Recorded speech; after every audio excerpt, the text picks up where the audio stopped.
నమస్కారం. సిటీ కృష్ణతేజ వార్తలకు స్వాగతం. ముఖ్యాంశాలు. రాబోయే రోజుల్లో సర్పంచులు సలహాలు ఇచ్చేలా ఉండాలి. వికసిత్ భారత్ లక్ష్యం 2047కు అగ్రగామిగా నిలవాలి. కేంద్ర పంచాయతీరాజ్ శాఖ సహాయ మంత్రి కపిల్ మోరేశ్వర్ పాటిల్. ఘనంగా నట సార్వభౌమ ఎన్టీఆర్ వర్ధంతి వేడుకలు. ఎన్టీఆర్ విగ్రహానికి పుష్పాంజలి ఘటించి నివాళులర్పించిన అభిమానులు, రాజకీయ నాయకులు. స్విమ్స్లో తొలిసారి లివర్ ట్రాన్స్ప్లాంటేషన్. స్విమ్స్లో అవయవ మార్పిడి శస్త్రచికిత్సలు విజయవంతం. నగరంలో ఇంటింటి కులగణన పక్కాగా చేపట్టండి. అధికారులకు కమిషనర్ హరిత దిశానిర్దేశం. ఇక వార్తల్లోని వివరాలు. పంచాయతీరాజ్ సర్పంచ్ అభివృద్ధి భారతదేశంలో కీలకమైన వ్యక్తి అని, మన 100 ఏళ్ల స్వతంత్ర భారతదేశం వికసిత్ భారత లక్ష్యం 2047 అభివృద్ధి సాధించి ముందు నిలవాల్సిన అవసరం ఎంతైనా ఉందని కేంద్ర పంచాయతీరాజ్ శాఖ సహాయ మంత్రి కపిల్ మోరేశ్వర్ పాటిల్ అన్నారు.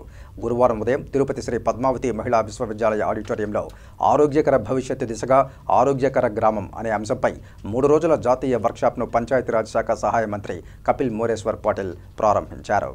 కేంద్ర సహాయ మంత్రి మాట్లాడుతూ గ్రామ సర్పంచుల్లో ఆత్మవిశ్వాసం నిండుగా ఉండాలని, అభివృద్ధి అనే భవంతిలో కీ లాంటి వాడని, భవంతి పెద్దదని, దాని ద్వారం చిన్నదని, దానికున్న తాళం మరింత చిన్నదని, దానిని తెరిచే కీ సర్పంచ్ లాంటి వాడని అన్నారు.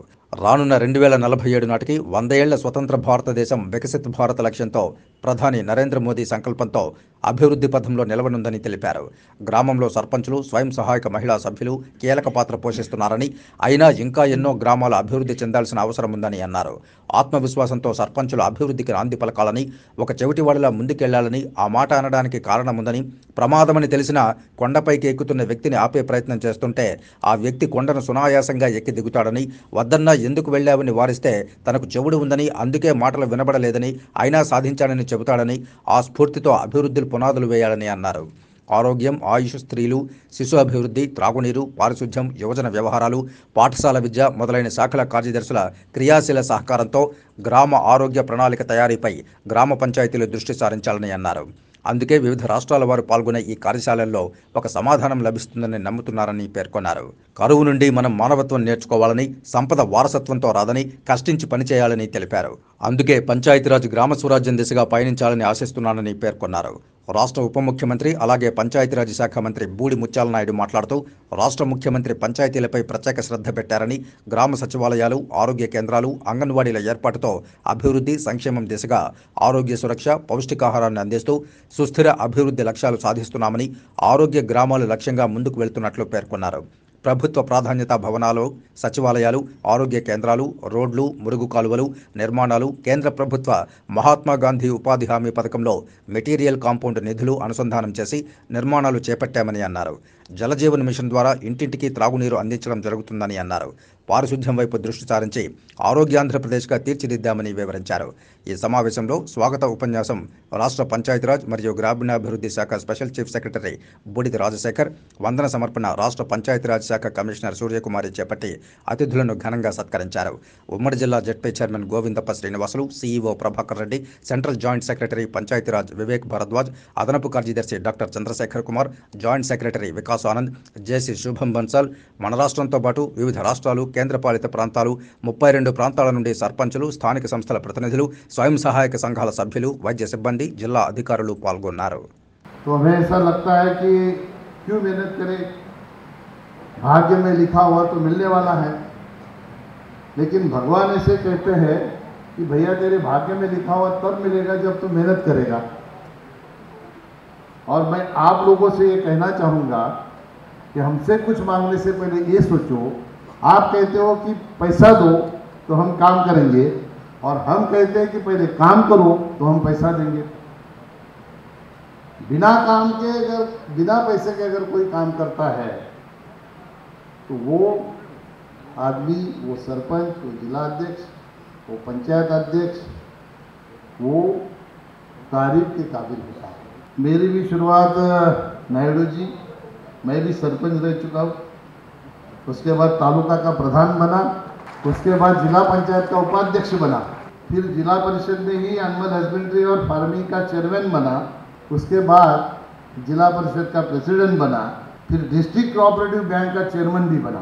ఉండే విధంగా మందులన్నీ కూడా అక్కడే ఫస్ట్ ఎయిడ్ చేసుకొని మరి మందులు ఇచ్చే కార్యక్రమం, ఏదైనా స్థాయి దాటికి 108కి పంపించేటువంటి కార్యక్రమాన్ని ఏఎన్ఓ ద్వారా గ్రామాల్లో ఏర్పాటు చేసినటువంటి కార్యక్రమాల దగ్గర నుంచి మరి మొన్ననే జరిగినటువంటి జగనన్న ఆరోగ్య సురక్ష అనేటువంటి కార్యక్రమంలో ఆ గ్రామ ప్రజల్ని ఆరోగ్యం మెరుగుపరిచేదానికి ఆ గ్రామంలో హెల్త్ సెంటర్లు మరి క్యాంపెయిన్స్ పెట్టి తద్వారా 14 మరి టెస్టులు అక్కడే చేసి 105 రకాల మందుల్ని ఇచ్చే కార్యక్రమము గ్రామీణ ప్రాంతాల్లోనే ఇటువంటి కార్యక్రమాలు అమలు కాబడ్డాయనంటే అది జగన్మోహన్ రెడ్డి గారి తాలూకా ఆలోచన.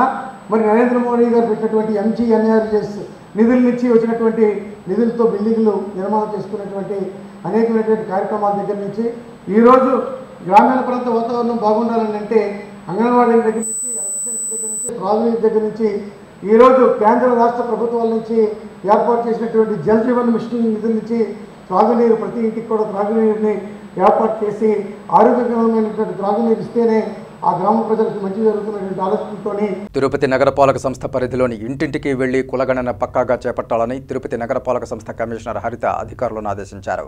కులగణనపై నగరపాలక సంస్థ కార్యాలయంలో గురువారం అన్ని విభాగాల అధికారులతో కమిషనర్ సమావేశమై సమీక్షించారు. ఈ సందర్భంగా కమిషనర్ మాట్లాడుతూ శుక్రవారం నుండి 10 రోజుల పాటు ఇంటింటికి వెళ్లి సచివాలయ సిబ్బందిచే కులగణన సర్వే చేయాలని అన్నారు. ఇందుకోసం ఇప్పటికే అన్ని ఏర్పాట్లు చేశామని తెలిపారు. కులాల వారి జనాభా, వారి ప్రస్తుత సామాజిక, విద్య, ఆర్థిక పురోగతి నమోదు చేయాలని అన్నారు.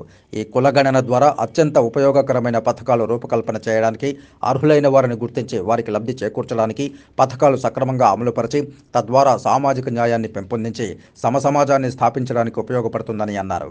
నగరంలో కులగణన నిర్వహించడానికి శిక్షణనివ్వడం జరిగిందని తెలిపారు. మహిళా విశ్వవిద్యాలయంలో ప్రాంతీయ సదస్సును నిర్వహించామని అన్నారు. ఈ సదస్సులో వివిధ వర్గాలకు సంబంధించిన మేధావులు పాల్గొని వారి అభిప్రాయాలను తెలిపారని అన్నారు. కులగణన నిర్వహణపై విస్తృత స్థాయి అవగాహన, ప్రచారం కూడా చేయడం జరిగిందని తెలిపారు. కులగణన నిర్వహణపై నగరపాలక స్థాయిలో వివిధ వర్గాల సంఘ డైరెక్టర్లు లేదా అధ్యక్షులతో నగరపాలక స్థాయిలో కులగణన నిర్వహణపై ఇప్పటికే నగరంలోని కచ్చపి ఆడిటోరియంలో సమావేశం నిర్వహించి అవగాహన కల్పించామని అన్నారు.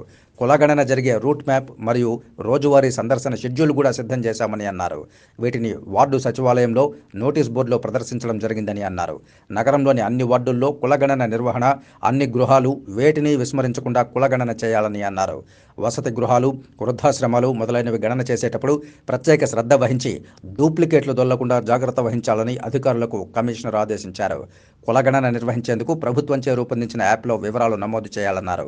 దీనిపై కూడా అందరికీ శిక్షణనివ్వడం జరిగిందన్నారు. క్షేత్రస్థాయి సిబ్బంది సేకరించిన సమాచారాన్ని కనీసం 2% మరోసారి తనిఖీ చేయాలని అన్నారు. గణన నిర్వహణ సమయంలో ఏవైనా సాంకేతిక, అలాగే గణనకు సంబంధించిన సందేహాలను క్షేత్రస్థాయి సిబ్బందికి నివృత్తి చేయడానికి జిల్లా స్థాయిలో హెల్ప్ డెస్క్ అందుబాటులో ఉంటుందన్నారు. కాబట్టి నగరంలో కులగణన నిర్వహించే తేదీల్లో జనవరి 19 నుండి 28 వరకు క్షేత్ర సిబ్బందికి అన్ని విధాలా సహకరించాలని కమిషనర్ హరిత ప్రజలకు పిలుపునిచ్చారు. అధికారులు, సిబ్బంది సమన్వయపరుచుకుని కులగణనను విజయవంతం చేయాలన్నారు. ఈ సమావేశంలో deputy commissioner Chandramouleeswara Reddy, superintending engineer Mohan, MA Venkatrama Reddy, revenue ఆఫీసర్లు KL Varma, Sethumadhav, health officer doctor Anvesh Reddy, DCP Srinivasula Reddy, ACP Balasubramanyam తదితరులు పాల్గొన్నారు. బోగస్ ఓటర్ కార్డుల తయారీకి సహకరించిన ఏ రాజకీయ పార్టీల నాయకునైనా 10 సంవత్సరాల పాటు ఏ ఎన్నికల్లోనూ పోటీ చేసేందుకు వీలు లేకుండా సెంట్రల్ ఎలక్షన్ కమిషన్ అనర్హత వేటు వేయాలని రాయలసీమ పోరాట సమితి కన్వీనర్, కాంగ్రెస్ పార్టీ నాయకులు నవీన్ కుమార్ రెడ్డి డిమాండ్ చేశారు. బోగస్ ఓట్లకు కేర్ ఆఫ్ అడ్రస్ గా తిరుపతి పుణ్యక్షేత్రం మారడం శోచనీయమని ఆందోళన వ్యక్తం చేశారు. కంచే చేను మేసిన చందంగా ప్రజాస్వామ్య విలువలను కాపాడాల్సినటువంటి ఉన్నతాధికారులే ప్రజాస్వామ్యాన్ని నవ్వుల పాలు చేయడం అన్యాయమన్నారు. తిరుపతి నగరపాలక సంస్థ అప్పటి కమిషనర్ గిరీషాతో పాటు పనిచేసిన కింది స్థాయి అధికారులతో సహా కేంద్ర రెవెన్యూ అధికారుల ఓటర్ల జాబితా పనితీరుపై సెంట్రల్ ఎలక్షన్ కమిషన్ విచారణకు ఆదేశిస్తే రాష్ట్ర వ్యాప్తంగా ఎక్కడా జరగలేని, నమ్మలేని నిజాలు వెలుగులోకి వస్తాయన్నారు. తిరుపతి నగరపాలక సంస్థ కార్యాలయం కేంద్రంగా సుమారు 30,000 బోగస్ ఓటర్ కార్డులు ఎక్కడ తయారు చేశారు, ఎంతమంది అధికారుల సహకారంతో తయారు చేశారు, ఎవరు తయారు చేశారు అన్న కోణంలో సమగ్ర దర్యాప్తు సెంట్రల్ ఎలక్షన్ కమిషన్ చేపడితే ఇంటి దొంగల గుట్టు రట్టవుతుందని, ప్రజాస్వామ్యం పరిరక్షించబడుతుందని అన్నారు నవీన్. తిరుపతి జిల్లా స్థాయి అధికారులతో సహా నగరపాలక సంస్థ, రెవెన్యూ శాఖ పరిధిలో గత 5 సంవత్సరాలుగా పనిచేసిన అధికారులను ఎలక్షన్ కమిషన్ బదిలీలు చేయకుండా విచారణ చేపట్టాలని ఎలక్షన్ కమిషన్ను నవీన్ డిమాండ్ చేశారు. ప్రజాస్వామ్యంలో ఓటు హక్కును ప్రతి ఒక్కరూ వినియోగించుకోవాలని, యువత ఓటరుగా నమోదు చేయించుకోవాలని ఉపన్యాసాలిస్తూ అవగాహన ర్యాలీలు జరిపే జిల్లా అధికార యంత్రాంగమే బోగస్ ఓట్లను, బోగస్ ఓటర్ కార్డులను తయారు చేయడం దుర్మార్గమని, ప్రజాస్వామ్యాన్ని నవ్వుల పాలు చేసి ఇతర జిల్లాలకు బదిలీలపై వెళ్లిన అన్ని స్థాయిల్లోని అధికారులను సైతం విచారణ జరపాలన్నారు. ప్రపంచ ప్రఖ్యాతిగాంచిన ఆధ్యాత్మిక పుణ్యక్షేత్రం బోగస్ ఓట్లకు, భూ కబ్జాలకు, అవినీతి అక్రమాలకు, మత్తు పదార్థాలకు కేర్ ఆఫ్ అడ్రస్గా మారడం దురదృష్టకరమన్నారు. తిరుపతి నగరపాలక సంస్థ అప్పటి కమిషనర్ ఓటర్ల నమోదు లాగిన్ పాస్వర్డ్కి ఎవరి ఒత్తిడితో ఏ రాజకీయ నాయకులు ఇచ్చారు, బోగస్ ఓటర్ల నమోదులో ఎంతమంది అధికారులు భాగస్వాములయ్యారు అన్న వాస్తవాలపై సెంట్రల్ ఎలక్షన్ కమిషన్ దృష్టి సారించి తిరుపతిలో చేర్చిన బోగస్ ఓట్లు అధికారుల భరతం పట్టాలని, సంబంధిత అధికారులను సస్పెండ్ చేయాలని నవీన్ డిమాండ్ చేశారు. దేశంలో, రాష్ట్రాల్లో రాజకీయ పార్టీలు అధికారంలోకి వస్తూ పోతూ ఉంటాయని, రాజకీయ నాయకుల స్వార్థ రాజకీయ ప్రయోజనాల కోసం వారి మాటలకు తలొగ్గి ఉన్నతాధికారులు తప్పు చేస్తే ఏ నాయకుడు కాపాడరన్న నగ్న సత్యాన్ని గుర్తించాలని, బలిపశువులు కావద్దని నవీన్ విజ్ఞప్తి చేశారు. అధికారులు ఏళ్ల తరబడి తిష్ట వేసి కూర్చోన్నారు. మరి వాళ్ళంతా కూడా ఈ బోగస్ ఓటర్లలో భాగస్వాములు అయ్యారా? కంచె చేని వేసిన విధంగా ఈరోజు జిల్లా అధికార యంత్రాంగం ఏం చేస్తున్నారయ్యా మీరంతా? ఎన్నికల కమిషన్ విలువల్ని దిగజార్చేశారు. ఈరోజు ప్రజాస్వామ్యంలో ఓటు అనేది వజ్రాయుధం అని చెప్పని ఓటు అవగాహన ర్యాలీలు నిర్వహించారు. జిల్లా అధికార యంత్రాంగం, ఎలక్షన్ కమిషన్ ప్రతి ఒక్కరు కూడా ఓటర్గా నమోదు కావాలని చెప్పని చైతన్యవంతుల్ని చేయాలని చెప్పి ఉపన్యాసాలు ఇచ్చారు. మరి ఈరోజు తిరుపతిలో 30,000 ఓట్లు ఏ అధికారి సహకారంతో, ఒక్క అధికారి చేసే పని కాదు. ఖచ్చితంగా దీని వెనకల రాజకీయ నాయకుల హస్తం ఉంది. ఏ రాజకీయ నాయకుడి ప్రోద్బలంతో ఆ లాగిన్ పాస్వర్డ్ ఏదైతే ఎలక్షన్ ఆఫీసర్ కంట్రోల్లో ఉంటుందో దాన్ని ఏ నాయకుడికి ఇచ్చారు, దానికి ఏ అధికారులు, కింద స్థాయి అధికారులు సహకరించారు? అయోధ్యలో ఈ నెల 22వ తేదీ శ్రీరామచంద్రుల వారి విగ్రహ ప్రతిష్ఠ, శ్రీరామ మందిరం ప్రారంభోత్సవం సందర్భంగా భక్తులకు 25 గ్రాముల బరువు గల 1,00,000 చిన్న లడ్డూలను శ్రీవారి ప్రసాదంగా అందించేందుకు టీటీడీ ఏర్పాట్లు చేపట్టింది. ఇందుకోసం గురువారం తిరుమలలోని శ్రీవారి సేవా సదన్లో శ్రీవారి సేవకులు ఒక్కో కవర్లో 2 చిన్న లడ్డూల చొప్పున ప్యాక్ చేశారు. ఈ విధంగా మొత్తం 350 బాక్సులను సిద్ధం చేశారు. 350 మంది శ్రీవారి సేవకులు ఈ సేవలో పాల్గొన్నారు. ఈ లడ్డూలను అయోధ్యకు పంపనున్నారు. ఈ కార్యక్రమంలో డిప్యూటీ ఈవో జనరల్ శివప్రసాద్, పోటీ ఏఈఓ శ్రీనివాసులు తదితర సిబ్బంది పాల్గొన్నారు. 2019 తర్వాత ఏపీలో ఎన్నికలు లేవు, కేవలం ఎంపికలు మాత్రమే జరిగాయని బీజేపీ రాష్ట్ర అధికార ప్రతినిధి భానుప్రకాష్ రెడ్డి ధ్వజమెత్తారు. తిరుపతి ప్రెస్ క్లబ్లో భారతీయ జనతా పార్టీ రాష్ట్ర అధికార ప్రతినిధి భానుప్రకాష్ రెడ్డి మాట్లాడుతూ ఎన్నికల్లో దౌర్జన్యాలు, అక్రమాలు, నోట్ల కట్టలు వెలుగు చూశాయని, వైకాపా బరితెగించి కరెన్సీ నోట్లు, దొంగ ఓట్లతో గెలవాలని కుట్రలు చేస్తోందని విమర్శించారు. వైకాపా ప్రభుత్వానికి కొందరు అధికారులు తొత్తులుగా వ్యవహరిస్తున్నారని మండిపడ్డారు. అక్రమాలకు పాల్పడిన అధికారులకు బెయిల్ రాదని, జైలుకు పోవడం ఖాయమని హెచ్చరించారు. ఎన్నికల నియమావళికి విరుద్ధంగా ఎవరెవరు దొంగ ఓట్లను ఏ లాగిన్తో డౌన్లోడ్ చేశారో తేల్చాలని, ఎన్నికల అక్రమాలపై సిబిఐతో విచారణకు డిమాండ్ చేశారు. తిరుపతి పార్లమెంట్ ఎన్నికల్లో దాదాపు 30,000 ఓట్లు పైచిలుకు దొంగ ఓట్లు నమోదు ప్రక్రియలో భాగంగా అప్పుడు ఆర్ఓగా ఉన్నటువంటి తిరుపతి కమిషనర్ గారు గిరీశం గారి పాత్ర దీంట్లో ఉందని చెప్పి ప్రాథమికంగా కేంద్ర ఎన్నికల సంఘం గుర్తించడం జరిగింది. వాళ్ళ విచారణలో వారిని సస్పెండ్ చేయడం జరిగింది. వీరితో పాటు వందల మంది అధికారులు రాష్ట్రంలో రాబో రోజుల్లో సస్పెండ్ అయ్యే అవకాశం ఉంది. భారతీయ జనతా పార్టీ ఎప్పటి నుంచి అధికార పార్టీని తొత్తులుగా ఉండొద్దని చెప్పి అధికారులు హెచ్చరిస్తూనే ఉన్నాం. అధికార పార్టీకి తొత్తులుగా ఉండొద్దండి, మీరు ప్రజల పక్షాన ఉండండి, అధికార పక్షాన కాదు అని చెప్పి భారతీయ జనతా పార్టీ అనేక సందర్భాల్లో అధికారులు హెచ్చరించడం జరిగింది. శ్రీ వెంకటేశ్వర వైద్య విజ్ఞాన సంస్థ స్విమ్స్లో గుండె, లివర్, కిడ్నీ మార్పిడి శస్త్రచికిత్సలను ఏకకాలంలో వైద్యులు విజయవంతంగా నిర్వహించారు. గుండె, లివర్, కిడ్నీ ఈ 3 ప్రధాన అంగాలను చిత్తూరు జిల్లా పోతలపట్టు మండలం సామనత్తం గ్రామానికి చెందిన గొల్లపల్లి హేమకుమార్ తల్లిదండ్రులు దానం చేశారు. హేమకుమార్ ఒక రోడ్డు ప్రమాదంలో తీవ్రంగా గాయపడి బ్రెయిన్ డెడ్ కావడంతో అతని తల్లిదండ్రులు మానవతా దృక్పథంతో హేమకుమార్కు చెందిన కిడ్నీ, లివర్, గుండెలను దానం చేయడానికి ముందుకు వచ్చారు. వాటిలో ఒకరికి లివర్, మరొకరికి కిడ్నీని, ఇంకొకరికి గుండెను అమర్చి స్విమ్స్ వైద్యులు ట్రాన్స్ప్లాంటేషన్ ప్రక్రియను విజయవంతంగా నిర్వహించి స్విమ్స్ ప్రతిష్టను ఇనుమడింపజేశారు. హేమకుమార్ గుండెను శ్రీ పద్మావతి చిన్నపిల్లల హృదయాలయానికి, మరొక కిడ్నీని నెల్లూరు అపోలో హాస్పిటల్కు పంపారు. ఈ సందర్భంగా స్విమ్స్ శ్రీ పద్మావతి ఆడిటోరియంలో గురువారం సాయంత్రం నిర్వహించిన మీడియా సమావేశంలో టీటీడీ జేఈఓ సదాభార్గవి ముఖ్య అతిథిగా పాల్గొని మాట్లాడుతూ కిడ్నీ, లివర్ ట్రాన్స్ప్లాంటేషన్లో ఏకకాలంలో స్విమ్స్ నిర్వహించిన స్విమ్స్ వైద్య బృందానికి ప్రత్యేక అభినందనలు తెలియజేశారు. కోటి రూపాయలు విలువ చేసే అవయవ మార్పిడి శస్త్రచికిత్సలను ఆరోగ్యశ్రీ టీటీడీ ప్రాణదానం కింద ఉచితంగా నిర్వహించగలిగామన్నారు.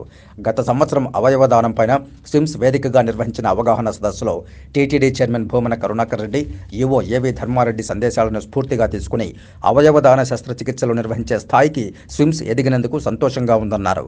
అవయవ దానంపై విస్తృత ప్రచారం కల్పించాలని తెలియజేశారు. స్విమ్స్ సంచాలకులు మరియు ఉపకులపతి ఆర్వి కుమార్ మాట్లాడుతూ అంతర్జాతీయ ప్రమాణాలతో స్విమ్స్ను అభివృద్ధి చేయాలన్న సీఎం జగన్మోహన్ రెడ్డి సూచనల మేరకు అవయవ మార్పిడి శస్త్రచికిత్సలతో స్విమ్స్ స్థాయిని ఖ్యాతిని ఇనుమడింపజేస్తున్నామన్నారు. ప్రభుత్వ రంగ స్థలాలలో ఇలాంటి శస్త్రచికిత్సలు దేశంలో ఎక్కడా జరగలేదని తొలిసారిగా స్విమ్స్లో ఆవిష్కృతమైందన్నారు. రాష్ట్ర ప్రభుత్వం అమలు చేస్తున్న ఆరోగ్యశ్రీ టీటీడీ ప్రాణదానం పథకాల ద్వారా నిరుపేదలకు ఉచిత సూపర్ స్పెషాలిటీ వైద్యం అందించగలుగుతున్నామన్నారు. జీవన్ దాన్ ట్రస్ట్ నిబంధనల మేరకు అవయవాలను సేకరించడం, భద్రపరచడం, సకాలంలో వాటిని అవసరమైన వారికి అమర్చడం వంటి కీలక ప్రక్రియలను స్విమ్స్ వైద్య బృందం సమర్థవంతంగా నిర్వహించినందుకు అభినందనలు తెలియజేశారు. ట్రాన్స్ప్లాంటేషన్ సర్జరీలలో పాల్గొన్న doctor Ram, doctor Anil Kumar, doctor Srinath Reddy, doctor Venkatarama Reddy, doctor Rajinikanth, doctor Selvakumar, doctor Satish, global hospital చెన్నైకి చెందిన డాక్టర్ సతీష్ సహకారం అందించిన స్విమ్స్ అనస్థీషియా విభాగాధిపతి doctor Alok Samanth, RMO doctor Koti Reddy, nursing విభాగం deputy director Prabhavathi, MSW Prasad Reddy బృందం, పిఆర్ఏ కార్యాలయం సిబ్బందికి అభినందనలు తెలియజేశారు. ఈ సందర్భంగా వారు తమ అనుభవాలను మీడియాతో పంచుకున్నారు. అనుక్షణం టీటీడీ ఎగ్జిక్యూటివ్ ఆఫీసర్ యొక్క గైడ్ లైన్స్ తో చక్కటి వాతావరణంలో under the able leadership of doctor RV Kumar garu, director of SVIMS, ఇంత గొప్ప కార్యక్రమాన్ని జరిపినందుకు వారి యొక్క స్ఫూర్తిని, వారి యొక్క ఇన్స్పిరేషన్ని ప్రతి ఒక్కరు ఇక్కడ ఉన్న వాళ్ళందరూ కూడా తీసుకొని ఆర్గన్ డొనేషన్ తీసుకోవడమే కాకుండా ఆర్గన్ ట్రాన్స్ప్లాంటేషన్ కూడా అదే సమయంలో చేయడం అంటే చాలా గొప్ప విషయం. 48 గంటల్లో వార్ ఫుడ్ బేసిస్ మీద ఇది మేము చేస్తున్నాము మేడం అనగానే నేను ఫస్ట్ ఆయనకు చెప్పింది, మిగతా పనంతా వదిలేసి ఈ పనే చేయండి, ఇది చాలా గొప్ప పని. ఎందుకంటే ఒక వ్యక్తి మరణించాడు అనే లోపే అతను ఇంకొక మనిషిలో జీవిస్తున్నాడు అన్నంత గొప్ప దానం అవయవ దానం. కాబట్టి దీన్ని మనం ప్రోత్సహించాలి అని చెప్పడం జరిగింది. జరుగుతున్నాయి ఇక్కడ ఆంధ్రప్రదేశ్లో కూడా, బట్ కానీ గవర్నమెంట్ సెక్టర్లో మాత్రం ఇదే ఫస్ట్ టైం జరిగింది. దీనికి మేము చాలా కష్టపడ్డాము. యాక్చువల్గా 10 ఏళ్ళ కోరిక అనమాట నాకు ఇది, ఇక్కడ స్విమ్స్లో ట్రాన్స్ప్లాంట్ చేయాలనుకోవడం. దానికి చాలా విధాలుగా కష్టపడ్డాము. తర్వాత నాకు లాస్ట్ 2 ఇయర్స్లో ఈవో ధర్మారెడ్డి సారు, తర్వాత జైవో భార్గవి మేడం వచ్చిన తర్వాత ఏదైతే మాకు అవసరమైన అవన్నీ కూడా చాలా త్వరగా పనులు జరిగిపోయినాయి. అప్పుడు మాకు ఇక్కడ కొత్త బ్లాక్ కూడా మేము స్టార్ట్ చేసాం, ఇక్కడే పైన ఉంది. అది చాలా బాగా వచ్చింది. అక్కడ మాకు మాడ్యులర్ ఓటీస్ కూడా తయారు చేశారు. ఇవన్నీ వచ్చిన తర్వాతనే మేము ట్రాన్స్ప్లాంట్ చేయడానికి అంత అనుకూలంగా తయారైంది. సో ఎప్పుడైతే అవన్నీ రెడీ అయినా తర్వాతనే మా ప్రిపరేషన్ స్టార్ట్ అయినాయి. అప్పుడు మేము గవర్నమెంట్కి పర్మిషన్ కోసం అప్లై చేసుకొని మాకు 4 months బ్యాక్ మాకు పర్మిషన్ వచ్చింది. కానీ అప్పటి నుంచి మాకు ఆర్గన్ దొరకక మేము కొద్దిగా డిలే అయింది. బట్ ఈసారి దొరుకుతూనే మేము చేయగలిగినాము. ఒక పేషెంట్ మాకు రెడీగా ఉన్నారు, రిసిపియంట్. సో అది అలా జరిగిపోయింది. తర్వాత ఇప్పుడు పేషెంట్ కూడా బాగానే అయిపోయింది, అంత బాగుంది. ఇదే హార్ట్ వేరే లాస్ట్ 10 ట్రాన్స్ప్లాంట్స్లో మీకు తెలిసే ఉంటుంది. ఒక్కోసారి శ్రీకాకుళం నుంచి వైజాగ్ తెచ్చి, వైజాగ్ నుంచి తిరుపతి, ఇలా చాలా సందర్భాల్లో 2-3 సందర్భాల్లో సీఎం గారు తన ఓన్ చాపర్ కూడా ఇచ్చి మాకు గ్రీన్ ఛానల్ ఏర్పాటు చేసి మేము చేయడం జరిగింది. బట్ నిన్నటిది అయితే విత్ ఇన్ ద హాస్పిటల్ ఉండటం వల్ల హై రిస్క్ కేసు అయినా కూడా మేము ఈ కేసుని చేయగలిగాము. So equally matched. అండ్ ఇది మోస్ట్ ఇంపార్టెంట్, లోకల్లో ట్రాన్స్ప్లాంట్స్ అంటే మన Tirupati with in the district Rayalaseema జిల్లాలో ఈ అవగాహన పెరగాలి. ఇంకా ఎక్కువ ప్రజల్లోకి బ్రెయిన్ డెడ్ అయిన పేషెంట్స్ వేరే అవయవదానం చేయడం వలన చాలామంది ప్రాణాలు నిలబెట్టడానికి అవకాశం ఉంది. కాబట్టి మీడియా మిత్రుల ద్వారా అందరికీ ఆ సందేహం. హెడ్ ఇంజరీతో రాగానే హెడ్ ఇంజరీని డయాగ్నోస్ చేసి చక్కగా ట్రీట్మెంట్ ఇచ్చిన న్యూరో సర్జరీ వాళ్ళకి ధన్యవాదాలు తెలుపుతున్నాం. అలాగే ఈ బ్రెయిన్ అంటే బతుకుందా లేదా, జీవన్మృతుడా అని తెలియజేయడానికి సహకరించినటువంటి న్యూరాలజీ హెడ్ డాక్టర్ నందగోపాల్ గారికి దీనిలో కృతజ్ఞత తెలుపుతున్నాం. ఒకసారి పొటెన్షియల్ డోనర్ అన్న తర్వాత మళ్ళీ ఆ డొనేషన్, ఆర్గన్ డొనేషన్ జరిగే వరకు చాలా రకాలైనటువంటి లీగల్ ఫార్మాలిటీసు, మెడికల్ ఫార్మాలిటీస్ ఉంటాయి.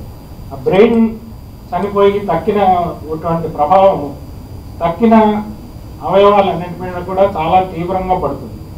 అలా తీవ్రంగా పడినప్పుడు దాన్ని తట్టుకొని ఆ అవయవాలన్నీ చెడిపోకుండా ఉంచడం అనేది చాలా సంక్లిష్టమైనటువంటి వైజ్ఞానిక ప్రక్రియ.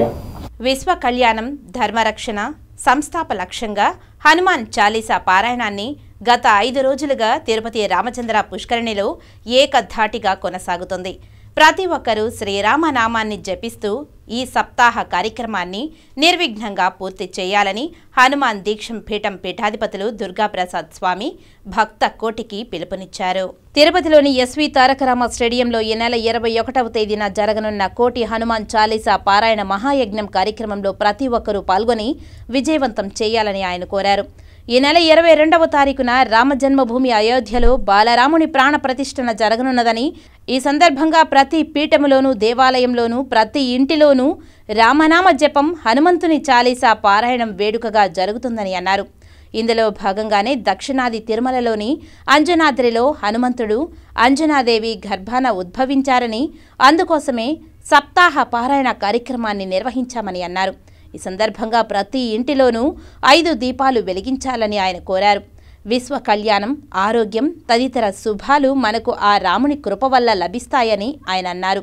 ధర్మ సంస్థాపనార్థం జన్మించిన శ్రీరాముడు ధర్మో రక్షతి రక్షితః అనే నినాదాన్ని అనుసరించి మనమందరం ధర్మాన్ని ఆచరించి ఉత్తమ జీవితాన్ని పొందాలని ఆయన సూచించారు. శ్రీరాములు వారు మానవాళికి గో సంరక్షణకు, స్త్రీ సంరక్షణకు, దేవాలయ సంరక్షణకు, సనాతన ధర్మ సంరక్షణకు పాటించారని తెలిపారు. దీనిని ఆదర్శంగా తీసుకొని ప్రతి ఒక్కరూ హైందవ సంస్కృతిని పరిరక్షించాలని ఆయన పిలుపునిచ్చారు. ఈ సందర్భంగా ఎస్వి తారకరామ స్టేడియంలో ఉదయం నుంచి సాయంత్రం వరకు 21వ తేదీన జరిగే కార్యక్రమానికి ఏర్పాట్లను ఘనంగా నిర్వహిస్తున్నామని తెలిపారు. అలాగే ఉదయం శుభముహూర్తాన స్వామివారి చేతుల మీదుగా అష్టదిగ్బంధనం, ఆరాధన, పూజా కార్యక్రమాలు నిర్వహించారు. హనుమంతుని కాంస్య విగ్రహానికి పూజలు చేసి వేదికకు 4 వైపులా ఊరేగింపు చేసి ఆయనకు పూజలు చేశారు. ఈ కార్యక్రమంలో TTD chief engineer Nageswara Rao, Suresh Kumar, commissioner Srinivasulu, Vijayender Rama Rao, Chandra, Srinivasulu, BJP నాయకులు జల్లి మధుసూదన్ తదితరులు పాల్గొన్నారు. అదేవిధంగా రామ జన్మభూమిలో కూడా శ్రీరామచంద్రుని యొక్క బాలరాముని ప్రతిష్ట అత్యంత వైభవపేతంగా మనం జరుపుకుంటున్నాం. ఈ యొక్క ప్రతిష్టను దృష్టిలో ఉంచుకొని అదేవిధంగా ఆంజనేయ స్వామి వారు అవతరించినటువంటి ఈ యొక్క తిరుమలలో ఈ కోటి హనుమాన్ చాలీసా పారాయణం చేసినట్లయితే అఖండమైనటువంటి వైభవము, అద్భుతమైనటువంటి శక్తి లభించడమే కాకుండా లోక కళ్యాణము, విశ్వశాంతి కూడా చేకూరుతుంది. అందరూ కూడా ఏం భావిస్తున్నారు, అయోధ్యలో రామప్రతిష్ఠ జరుగుతోంది అంటే రాముడు విగ్రహం ప్రతిష్ఠితం అవుతోంది అని చెప్పని భావిస్తున్నారు అందరూ కూడా. కాదు, ధర్మస్థాపన జరుగుతోంది. మన హైందవ ధర్మంలో ఉండే విశేషం ఏమిటంటే సర్వే జనాః సుఖినో భవంతు, లోకా సమస్త సుఖినో భవంతు, సమస్త సన్మంగళాని సంతు అనేటువంటి ఆ యొక్క ఆలోచనతోనే మనం అందరూ కూడా ఉంటాం. మన ధర్మం బోధించేది అది. ఈ కలియుగంలో ఆచార్యుడు హనుమంతుడే అని వారు మహాత్ములు, పీఠాధిపతులు, మఠాధిపతులు ఆదేశం చేశారు. దాన్ని ప్రమాణంగా తీసుకొని శ్రీమాన్ రాఘోలక్జీ వారు సంకల్పం చేశారు. శ్రీనివాసుడి యొక్క శరణాల దగ్గర ఆంజనేయ స్వామి జన్మించినటువంటి అంజనాద్రి పర్వతాన్ని ఆశ్చర్యంగా చేసుకొని మనం కోటి హనుమాన్ చాలీసా పారాయణం చేయాలి అని వారి సంకల్పం, అద్భుతమైన సంకల్పం జరిగింది. మరి అలాగే తిరుమల తిరుపతి దేవస్థానం సౌజన్యంతో హనుమత్ దీక్షాపీఠం ఆధ్వర్యంలో శ్రీమాన్ నందనంపాటి రామాంజనేయులు గారి యొక్క అధ్యక్షతన కార్యక్రమం ప్రారంభమైంది. కోటి హనుమాన్ చాలీసా పారాయణలో భాగంగా సప్తాహ మహాయజ్ఞం హనుమాన్ చాలీసా. అంటే 7 రోజులు రాత్రి పగలు ఆపకుండా అఖండ హనుమాన్ చాలీసా, అఖండ రామనామ సంకీర్తన, అన్నదాన కార్యక్రమాలు కొనసాగేట్టుగా జరుగుతున్నాయి. ఇట్టి కార్యక్రమంలో హనుమాన్ చాలీసా, జయ హనుమాన్ జ్ఞానగుణ సాగర, అంటే జ్ఞానానికి అతీతము, బుద్ధికి అతీతము, శక్తికి అతీతము, ధైర్యానికి అతీతమైనటువంటి వ్యక్తి ప్రతి గ్రామంలో క్షేత్రపాలకుడు, రక్షపాలకుడు అయినటువంటి ఆంజనేయ స్వామి ఈరోజు మరి ఇక్కడ కోటి హనుమాన్ చాలీసా పారాయణం జరుగుతుంది. 21వ తారీఖు నాడు ఈ కార్యక్రమాన్ని రంగరంగ వైభవంగా ఆనందదాయకంగా మరి ఈ కార్యక్రమంలో పాల్గొని భగవద్బంధువులందరూ కూడా అట్టి హనుమాన్ చాలీసాలో పాల్గొని హనుమంతుని యొక్క ఆశీస్సులు అందరూ పొందాలని, అదేవిధంగా 22వ తారీఖు నాడు ప్రతి ఒక్కరు కూడా ప్రతి దేవాలయాన్ని మన ధార్మికమైనటువంటి ధర్మానికి చాటి చెప్పినట్టుగా అయోధ్యలో రామమందిర నిర్మాణాన్ని జరుగుతున్నటువంటి ఆ రామమందిరాన్ని దండించేవాడు లేడు, దండింపబడేవాడు లేడు అని అంటూ అటువంటి ఒక సుఖ సంతోషాలను నిర్మాణం చేసిన మహాపురుషుడు ఈ ప్రపంచంలో. అది యుగ యుగాలకు రావాలని ఆనాటి కుశ మహారాజు మందిరం నిర్మాణం చేయడం, అది మధ్యలో రకరకాల అవాంతరాలకి అది గుడి కావడం, ఇవాళ 500 సంవత్సరాల తర్వాత అంటే 4,50,000 మంది బలిదానం అయ్యారు. 77 యుద్ధాలు జరిగాయి. ఆ అవాంతరాలు దూరం చేయడం కోసం అవన్నీ మరి అవాంతరాలు దూరమై రేపు రాబోయే జనవరి 22వ తేదీన మరి భవ్యమైనటువంటి బాలరాముని మందిరం అంటే ఆ విగ్రహం ప్రాణప్రతిష్ఠ కాబోతోంది. నా భూతో నా భవిష్యత్ లాగా అందులో భాగంగానే భారతదేశంలో దక్షిణ భారతదేశంలో సాక్షాత్ కలియుగ వెంకటేశ్వర స్వామి సన్నిధానంలో పాదాల చెంత తిరుపతి పట్టణంలో గత 5 రోజులుగా కోటి హనుమాన్ చాలీసా పారాయణం జరుగుతుంది. అందులో భాగంగా 21వ తేదీ జనవరి ఎస్వి స్టేడియంలో, తారక రామ స్టేడియంలో 5 రాష్ట్రాల నుంచి రామభక్తులందరూ కూడా విచ్చేసి లక్షలాది మంది ఒక్కసారిగా హనుమాన్ చాలీసాను 1 కోటి మంది పారాయణం చేయడం జరుగుతుంది. 1 కోటి సార్లు పారాయణం చేయడం జరుగుతుంది. నేను ఈరోజు యావత్ తిరుపతి ప్రజలందరికీ కూడా దీన్ని ఒక అయోధ్యలాగా భావిస్తూ తిరుపతి పట్టణాన్ని ఆ 22వ తేదీ జరిగే ప్రాణప్రతిష్ఠ రోజు తమ ఇంటిలో 5 దీపాలు వెలిగించాలని మనస్ఫూర్తిగా కోరుకుంటున్నాను. 5 దీపాలు 5 సంవత్సరాల క్రితం జరిగిన ఏదైతే ఈ రామ మందిరానికి జరిగిన సంకల్పం ఈరోజు నెరవేరుతుంది. తెలంగాణ ఎంపీ రంజిత్ రెడ్డి, ఎమ్మెల్యేలు బాల వీరాంజనేయ స్వామి, గొట్టిపాటి రవికుమార్, ఏలూరు సాంబశివరావు, మాజీ బోర్డు మెంబర్ శివకుమార్ తిరుమల శ్రీనివాసుని దర్శించుకున్నారు. వీరికి టీటీడీ అధికారులు దర్శన ఏర్పాట్లు చేశారు. శ్రీవారి దర్శనార్థం కుటుంబ సభ్యులతో కలిసి తిరుమలకు చేరుకున్న వీరు వీఐపీ బ్రేక్ ప్రారంభ దర్శన సమయంలో శ్రీవారిని దర్శించుకున్నారు. దర్శనానంతరం రంగనాయకుల మండపంలో వేద పండితులు వేద ఆశీర్వచనం పలకగా ఆలయ అధికారులు స్వామివారి వస్త్రంతో సత్కరించి శ్రీవారి తీర్థ ప్రసాదాలను అందజేశారు. ఆంధ్రప్రదేశ్ మాజీ ముఖ్యమంత్రి నందమూరి తారక రామారావు 28వ వర్ధంతి వేడుకలు గురువారం తిరుపతిలో తెలుగుదేశం పార్టీ నాయకులు ఘనంగా జరుపుకున్నారు. ఈ సందర్భంగా ఎన్టీఆర్ విగ్రహానికి పాలాభిషేకం చేసి ఘనంగా నివాళులు సమర్పించారు. తెలుగుదేశం పార్టీ అధినాయకులు పనబాక లక్ష్మి, సుగుణమ్మ, చిన్నబాబులు ఈ సందర్భంగా మాట్లాడుతూ సంక్షేమ పథకాలకు ఆద్యుడు రామారావు అని అన్నారు. ప్రజలే నా దేవుళ్లని రామరాజ్యం తీసుకువచ్చిన ఘనత ఎన్టీఆర్కే దక్కిందని అన్నారు. నందమూరి తారక రామారావు ఆశీస్సులతో రానున్న ఎన్నికల్లో తెలుగుదేశం పార్టీకి పూర్వ వైభవాన్ని తీసుకువస్తామని వాళ్లు ఆశాభావం వ్యక్తం చేశారు. ఈ కార్యక్రమంలో ఇంకా తెలుగుదేశం పార్టీ నాయకులు ఊకా విజయ్ కుమార్, ఊట్ల సురేందర్ నాయుడు, శ్రీధర్ వర్మ, రమణ భారీ సంఖ్యలో కార్యకర్తలు పాల్గొన్నారు. మనిషి లాల్ బహదూర్ స్టేడియంలో చేస్తానని చెప్పి ప్రజల మధ్యకి తీసుకొచ్చిన వ్యక్తి అలాంటి మహానుభావుడు నందమూరి తారక రామారావు. ఆయన ఎంతో మంది రాజకీయంగా తయారు చేశారు, సంక్షేమ పథకాలు అందించాడు. ఈరోజు ఈ సూర్యుడు భగవాన్ ఉన్నంత వరకు రామారావు గారి పేరు ఈ ప్రపంచంలో చిరస్థాయిగా ఉండిపోతుందని ఒక క్రమశిక్షణకి ఒక మారు పేరు. ఆయన ఒక డిసిప్లిన్గా ఉంటారు, ఒక క్రమపద్ధతిగా ఉంటారు. 1 రూపాయి జీతంతో నాకు జీతమే వద్దు, 1 రూపాయితో నేను ప్రజలకు సేవ చేయాలని ఈరోజు రాజకీయాల ఆదర్శంగా ఉన్న వ్యక్తి. అలాంటి వ్యక్తి ఈరోజు వర్ధంతి జరుపుకోవడం నిజంగా ఒక గొప్పతనంగా మేము భావిస్తూ, రాజకీయాల ఉన్నతనానికి ఒక విలువలు కలిగిన వ్యక్తిగా మేము భావిస్తూ ఈరోజు ఆయనకి మరొకసారి నివాళులు అర్పించుకుంటాం. బుక్ రికార్డును స్థాపించినటువంటి వ్యక్తి రామారావు గారు. ఆయన ఢిల్లీ స్థాయిలో తెలుగువాడి ఆత్మగౌరవాన్ని నిలబెట్టితే ఈరోజు ఆయన వర్ధంతి సందర్భంగా ఇటు ఆంధ్ర రాష్ట్రంలోని ప్రజలే కాదు, దేశంలోని తెలుగువారే కాదు, ప్రపంచంలో ఉన్నటువంటి తెలుగువారందరూ కూడా ఈరోజు ఆయనకి ఘనంగా నివాళులు అర్పిస్తున్నటువంటి సందర్భం. ఒక పేద బడుగు బలహీన వర్గాల కోసం అనేక సంక్షేమ కార్యక్రమాలను తీసుకొచ్చినటువంటి నారా చంద్రబాబు నాయుడు గారు అయితే అదే ఆయన వారసత్వాన్ని పుణికిపుచ్చుకొని అదే సంక్షేమ పథకాలను, అదే అభివృద్ధిని ఓ పక్క సంపద సృష్టించడంతో పాటు యువతకు ఉపాధి కల్పిస్తూ రామారావు గారి బాటలో నడుస్తున్నటువంటి నారా చంద్రబాబు నాయుడు గారు. దేశంలో తెలుగు వారి ఘన చరిత్ర సాటిన వ్యక్తి ఎవరంటే రామారావు గారు. ఆయన ఉండి ఈరోజు ఆంధ్రప్రదేశ్లో తిరుపతిలోని భగవంతుడి సన్నిధి అయినటువంటి వెంకటేశ్వర స్వామి దగ్గర ప్రతి ఒక్కరూ ఆకలికి అల్లాడుతుంటే అలాంటి ప్రజలందరూ కూడా ఈరోజు తిరుమలకు వచ్చే ప్రతి భక్తుడు అన్నదానం తింటున్నా అంటే ఆయన పెట్టిన చరిత్రే. ఈరోజు తిరుపతికి ఘన చరిత్ర ఉంది అంటే అది ఏకైక వ్యక్తి రామారావు చేయింది. అలాంటి వ్యక్తికి ఈరోజు 28వ వర్ధంతి జరుపున తిరుపతిలోని మేము తిరుపతి పార్టీకి అతీతంగా అందరూ కూడా తెలుగు జాతి గర్వపడేలాగా మేమందరూ కూడా ఎన్టీఆర్ అమర్ రహే అంటూ గారి వర్ధంతి సందర్భంగా ఈరోజు ఆయన విగ్రహానికి పుష్పాన్ని ఘటించి ఘన నివాళులు అర్పించాము. ఇంకా సినిమా రంగంలో మన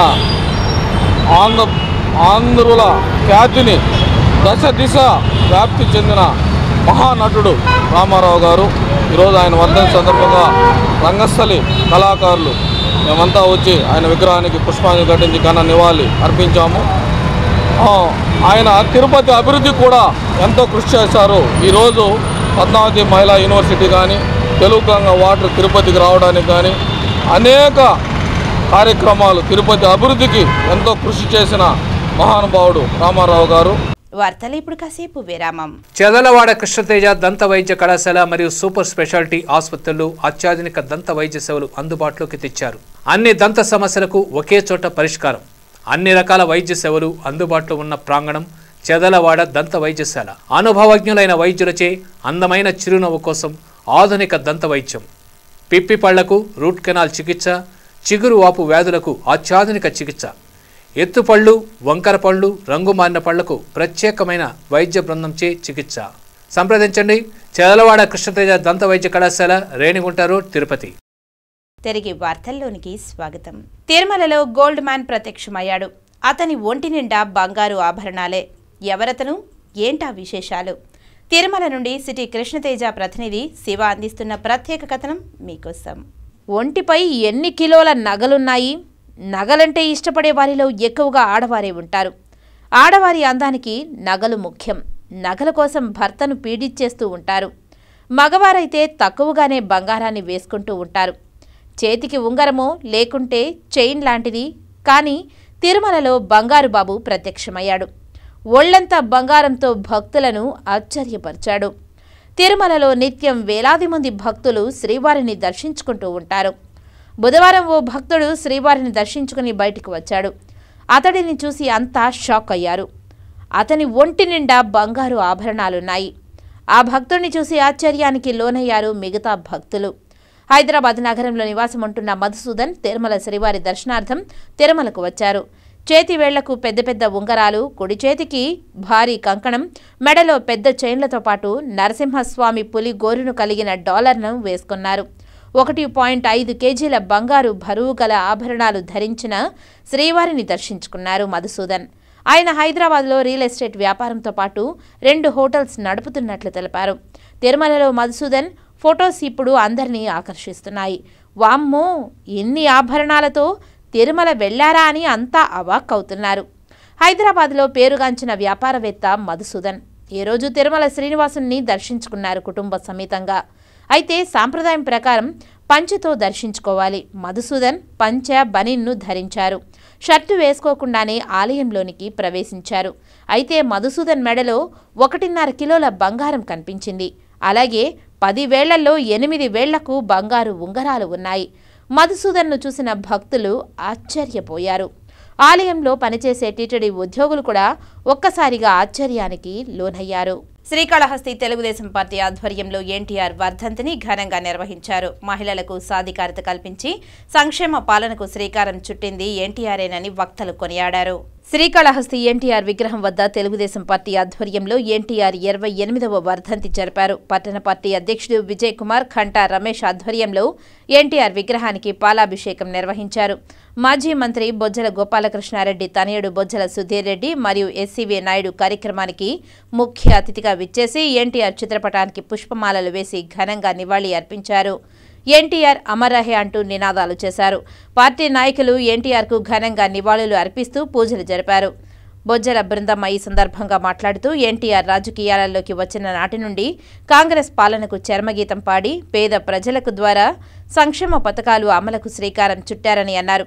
మహిళలకు 33% రిజర్వేషన్లు కల్పించి మహిళా సాధికారత తీసుకువచ్చిన ఘనత ఎన్టీఆర్దేనని అన్నారు. నేటి పాలనలో మహిళలపై అరాచకాలు పెరిగిపోయాయని ఆందోళన వ్యక్తం చేశారు. మళ్లీ రామరాజ్యం చంద్రబాబు నాయుడు ద్వారానే రాబోయే ప్రభుత్వం ఎన్టీఆర్ ఆశయాలను అమలు చేస్తుందని అన్నారు. ఈ కార్యక్రమంలో పార్టీ నాయకులు విజయ్ కుమార్, కంటా రమేష్, దశరథాచారి, కాస్తరం రమేష్, చక్రాల ఉష తదితరులు పాల్గొన్నారు. నేను ప్రజాసేవ చేయాలి, ప్రజలకు హితం చేయాలి, ప్రజలని మనం భవిష్యత్తులో వారి జీవన ప్రమాణాలు పెంచాలి, వారికి మంచి మార్గంలో నడిపించాలి, కులమతాలకు అతీతంగా సామరస్యంగా ఈ రాష్ట్రాన్ని మనం ముందుకు తీసుకొని పోవాలనే విధంగా ఆ మహానుభావుడు ఆ రోజు చేసిన పరిపాలన రామరాజ్యంగా పేరుగొందింది. మరి ఈ రోజు రావణ రాజ్యంగా పేరు వస్తున్నది. మహానుభావుడు ఒక్క ఛాన్స్ అన్నాడు. మరి అటువంటి దుర్మార్గుడు ఆఖరికి తల్లిని చెల్లిని కూడా వదలకుండా ఎక్కడైతే శాండ్ ఉంటుందో, ఎక్కడైతే గ్రానైట్ ఉంటుందో ఏది వదలకుండా ఎంతో మందిని పాపం ఆఖరికి వేలాది మందిని ఏది ఆ సారా నీళ్లు పెట్టి కోటాను కోట్ల రూపాయలు సంపాదించేదే కాకుండా నీచాతి నీచంగా సంపాదించినటువంటి డబ్బు అది ఎవరికి దక్కదు. ఈ రోజు కూడా మేము ఇంటింటికి పోతుంటే దేవుడు ఫోటోలు పక్కన కృష్ణుడు ఫోటో, రాముడు ఫోటో ఉంటుంది. కిట్టయ్య, రామయ్య అని ముద్దుగా పిలుచుకునే మా ఎన్టీఓడు ఈరోజు మన మధ్య లేకపోవడం అనేది బాధాకరమైన విషయం. కానీ మాలాంటి యువకులకి స్ఫూర్తిగా నిలబడి మా తర్వాత వచ్చే యంగ్ జనరేషన్స్ కూడా ఎలా పాలించాలా, ఎలా ఉండాలా, ఎలా మాట్లాడాలా, ఎలా తగ్గిపోవాలా, అన్నిట్లో ఎలా మమేకమేలా చూపించే మహనీయుడు ఆ రామారావు గారిని ఈరోజు స్మరించుకుంటూ, అలానే తర్వాత వచ్చిన తరంలో మరి బాబు గారు, లోకేష్ గారు మనందరం చూస్తున్నాం. ఏ రకంగా వారు పనిచేస్తున్నారో, ఏ రకంగా వారు డెవలప్మెంట్, ఏ రకంగా పేదవాడికి ఇల్లు ఓ టిట్కో కావచ్చు, ఏ రకంగా అయితే మరి చోట చోట ఫ్రీ ల్యాండ్ ఇవ్వడం. రాబోయే ఎన్నికల్లో తెలుగుదేశం పార్టీ, జనసేన పార్టీల ఉమ్మడి ప్రభుత్వం ఏర్పడనుందని నెల్లూరు రూరల్ ఎమ్మెల్యే కోటమిరెడ్డి శ్రీధర్ రెడ్డి జోస్యం చెప్పారు. శ్రీకాళహస్తిలోని తెలుగుదేశం పార్టీ కార్యాలయంలో శ్రీకాళహస్తి నియోజకవర్గ ఇన్ఛార్జ్ బొజ్జల సుధీర్ రెడ్డి పాత్రికేయుల సమావేశం నిర్వహించారు. ఈ సమావేశంలో నెల్లూరు రూరల్ ఎమ్మెల్యే కోటమిరెడ్డి శ్రీధర్ రెడ్డి పాల్గొని మాట్లాడుతూ రాష్ట్ర ప్రభుత్వం యొక్క వైఫల్యం గురించి ప్రస్తావించారు. తెలుగుదేశం పార్టీ, జనసేన పార్టీ ఉమ్మడి కలయికతో ఈ పర్యాయం ఎన్నికల్లో 57% ఓట్లతో 160 స్థానాలలో గెలుపు సాధిస్తామని ధీమా వ్యక్తం చేశారు. 2019 ఎన్నికల్లో వైఎస్ఆర్సీపీ పార్టీకి 50%, టీడీపీకి 40%, జనసేనానికి 7% ఓట్లు నమోదు అయ్యాయని, ఈ పర్యాయం ప్రభుత్వ అధికారులతో పాటు ప్రజలు కూడా రాష్ట్ర ప్రభుత్వానికి వ్యతిరేకంగా ఉన్నారని, తెలుగుదేశం పార్టీ నాయకులు గట్టిగా తెలుగుదేశం పార్టీ గెలుపుకి ప్రయత్నిస్తే ఈ పర్యాయం తమ నాయకుడు చంద్రబాబు నాయుడిని ముఖ్యమంత్రిగా గెలిపించుకోవచ్చునని తెలియజేశారు. ఈ నెల 19వ తేదీన వెంకటగిరిలో జరిగే రా కదిలేరా సభను విజయవంతం చేయాలని ఆయన నియోజకవర్గంలోని ప్రజలను కోరారు. ఎల్లుండి ఉదయం 10 గంటలకి వెంకటగిరిలో జరిగే సభకి తిరుపతి పార్లమెంట్లో అన్ని ప్రాంతాల నుంచి కూడా పెద్ద ఎత్తున తెలుగుదేశం పార్టీ, జనసేన కార్యకర్తలు, నాయకులు రావాలని ఆకాంక్షిస్తూ ఉన్నారు. ఈరోజు నియోజకవర్గ ఇన్ఛార్జ్ బొజ్జల సుధీర్ రెడ్డి గారితో కలిసి, అదేవిధంగా రాష్ట్ర తెలుగుదేశం పార్టీ కళాశాల పరిశీలకుడు మలిశెట్టి వెంకటేశ్వర్లు గారు ఇతర మిత్రులతో కలిసి ఇక్కడ మండల అధ్యక్షులతో, క్లస్టర్ ఇన్ఛార్జీలతో, ముఖ్య నాయకులతో ప్రత్యేకంగా సమావేశం జరిపి, ఎందుకంటే చరిత్రలో ఎప్పుడు లేని విధంగా సభలకి, రాకైదేళ్ల సభలకి రాష్ట్రంలో ఇతర ప్రాంతాలు జరుగుతూ ఉంటే జనం పోటెత్తుతూ ఉన్నారు. భారతీయ విద్యాభవన్ నిర్వహించే పుస్తక ప్రదర్శనను ప్రజలు సద్వినియోగం చేసుకోవాలని ఆ సంస్థ సంచాలకులు మరియు కోశాధికారి డాక్టర్ నడింపల్లి సత్యనారాయణరాజు విజ్ఞప్తి చేశారు. తిరుపతి ప్రెస్ క్లబ్లో మీడియా సమావేశంలో భారతీయ విద్యాభవన్ సంచాలకులు డాక్టర్ నడింపల్లి సత్యనారాయణరాజు మీడియాతో మాట్లాడుతూ జనవరి 20 నుండి 28వ తేదీ వరకు ప్రతిరోజు మధ్యాహ్నం 1 గంట నుండి రాత్రి 9 గంటల వరకు పుస్తక ప్రదర్శన నిర్వహించబడుతుందని తెలియజేశారు. తిరుపతి హరేరామ హరేకృష్ణ రోడ్డులోని వినాయక నగర్ క్వార్టర్స్ క్రీడా మైదానంలో నిర్వహించే ఈ పుస్తక ప్రదర్శనలో దాదాపు 70 బుక్ స్టాల్స్ ఉంటాయని, నగర ప్రజలు, పుస్తక ప్రియులు, పుస్తక అభిమానులు, విద్యార్థులు ఈ పుస్తక ప్రదర్శనను సద్వినియోగం చేసుకోవాలని, ప్రతిరోజు సాయంత్రం సాంస్కృతిక కార్యక్రమాలు కూడా ఉంటాయని తెలియజేశారు. ఎప్పటి నుంచో పుస్తక ప్రియులు ఎదురు చూస్తున్నటువంటి మహోత్సవం జరుగుతున్నది. దానికి ముఖ్య అతిథిగా బోమన కరుణాకర్ రెడ్డి గారు, తిరుమల తిరుపతి దేవస్థానం అధ్యక్షులు, తిరుపతి శాసనసభ్యులైనటువంటి కరుణాకర్ రెడ్డి గారు చేతుల మీదుగా ప్రారంభించబడి, అతిథులుగా సదా భార్గవి గారు, తర్వాత ప్రొఫెసర్ మురళీ గారు ఉంటారు. తరువాత పుస్తక మహోత్సవాన్ని ఎక్కడా లేని విధంగా భారతీయ విద్యాభవన్ పుస్తకాలని పుస్తక విశ్వవిద్యాలయం మున్షీ గారు 1951లో పుస్తక యూనివర్సిటీ, బుక్ యూనివర్సిటీని స్థాపించారు. 1957లో ఆ పుస్తక యూనివర్సిటీ యొక్క అమ్మకాలు 1,00,000కు చేరుకున్నాయి. దొంగ ఓట్ల నమోదుతో ఓ ఐఏఎస్ ఆఫీసర్ను సస్పెండ్ చేశారని, రాజకీయ ఒత్తిళ్లకు లోబడి అధికారులు లేని ఓటర్లను నమోదు చేయకండని జనసేన నాయకులు కిరణ్ రాయల్ సూచించారు. తిరుపతి కార్పొరేషన్ కమిషనర్ హరితను ఓటర్ల తుది జాబితా వాయిదా వేయాలని గురువారం తిరుపతి ప్రెస్ క్లబ్లో జనసేన నగర అధ్యక్షుడు రాజారెడ్డి, హేమకుమార్, మునస్వామి, రాజేష్ ఆచారి, రమేష్ నాయుడు, కిషోర్, మనోజ్, వంశీలతో కలిసి కిరణ్ రాయల్ డిమాండ్ చేశారు. ఓటర్ల నమోదులో అక్రమాలకు పాల్పడినట్లు తేటతెల్లమైన నేపథ్యంలో ఓటర్ల తుది జాబితా తక్షణమే వాయిదా వేయాలని కోరారు. తిరుపతి లడ్డు ఎంత ఫేమసో దొంగ ఓట్ల నమోదుకు కూడా అంతే ఫేమస్ అయిందని ఎద్దేవా చేశారు. ఒకరి వల్ల అది సాధ్యం కాదు. 36,000 ఓట్లు అంటే ఒకరి వల్ల తీసుకునే నిర్ణయం కాదు అది. ఆయన వెనుక చాలామంది ఉన్నారు. అవును, ఎంక్వైరీ చేసి వాళ్ళందరూ కూడా సస్పెండ్ చేయాలి. ఎందుకంటే ఈరోజు మన తిరుపతి కమిషనర్ గారు ఉన్నారు, గౌరవనీయులైన హరిత గారు. ఆమె ఇక్కడే పుట్టి ఇక్కడే పెరిగారు. వాస్తవంగా అయితే రూల్ ప్రకారం ఇక్కడ పోస్టింగ్ ఇవ్వకూడదు. కానీ రాజకీయ ఒత్తుల్లో, లేకపోతే రాజకీయ పరిచయాలు, లేకపోతే స్థానిక బలము, స్థాన బలము ఇచ్చారు ఆవిడకి. ఓకే, తిరుపతిలో కార్యక్రమాలు చేసుకుంటారు. ఆమెను మన రిటర్నింగ్ ఆఫీసర్ పెట్టారు. ఇయర్ ఎలక్షన్ ఓటర్స్ రిజిస్ట్రేషన్ కూడా ఆమెనే పెట్టారు. అది కరెక్ట్ కాదు. ఎందుకంటే ఈరోజు ఆమె లాగిన్ ద్వారా తిరుపతిలో 40,000కు పైగా దొంగోట్లు ఇప్పుడున్న కమిషనర్ ఎవరైతే రిటర్నింగ్ ఆఫీసర్ ఉన్నారో జరిగిందని అనుమానం మాకుంది. శ్రీకాళహస్తీశ్వరాలయంలో శ్రీ గురుదక్షిణామూర్తి అష్టమి ప్రత్యేక అభిషేక సేవ వేదోక్తంగా నిర్వహించారు. అధిక సంఖ్యలో భక్తులు గురుదక్షిణామూర్తి ప్రత్యేక అభిషేక సేవల్లో పాల్గొని గురు అనుగ్రహం కోసం ప్రార్థించారు. శ్రీకాళహస్తి ఆలయంలో గురువారం గురుదక్షిణామూర్తికి ప్రత్యేక అభిషేక సేవ శాస్త్రోక్తంగా చేపట్టారు. ఆలయ ఉప ప్రధానార్చకులు కరుణాకర గురుకుల ఆధ్వర్యంలో వేద పండితులు కలశ స్థాపన పూజలు చేపట్టి వివిధ రకాల సుగంధ ద్రవ్యాలతో దక్షిణామూర్తి అభిషేకాలు నిర్వహించారు. వేద మంత్రోచ్చారణల నడుమ అభిషేకాలు పూర్తి చేశారు. అనంతరం స్వామివారికి వివిధ రకాల పుష్పాలు, స్వర్ణాభరణాలతో దివ్యాలంకారాలు చేశారు. అనంతరం ధూపదీప నైవేద్యాలు సమర్పించి పూర్ణహారతులు సమర్పించారు.